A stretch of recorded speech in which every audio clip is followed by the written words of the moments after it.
Welcome to our capstone project, 3cycle. So currently right now as it stands, all 3 printed materials are classified as type 7, which means straight to the landfill. So what we're trying to address, and we've partnered with a startup here in Waterloo, is trying to build out the process and infrastructure to actually be able to recycle these 3D printed plastics.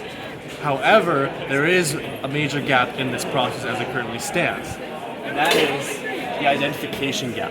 What this means is, right now as it stands, if you look at these 2 samples, can you tell me which is ABS and which is PLA?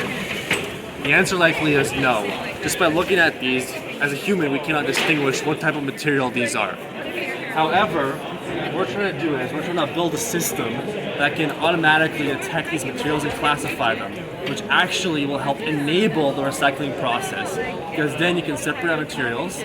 Each of these materials have different material properties, so they recycle in different processes.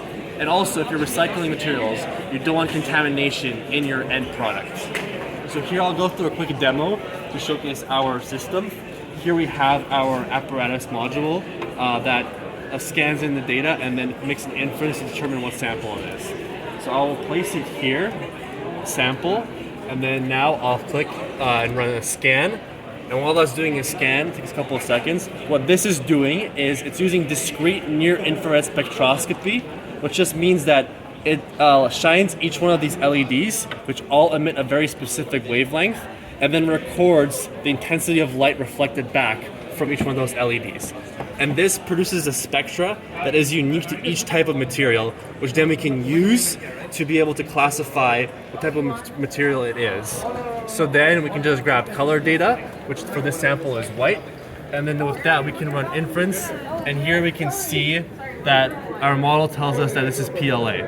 And just to repeat this process, now I'm going to take a sample of ABS and place it on there as well, and then we're going to take a scan of that, and that's going to run.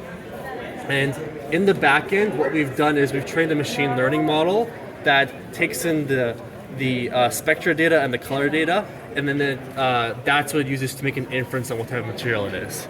So same thing here, we have our ABS spectra in, and now we're going to run inference, and you can see right there that it's telling us it's ABS.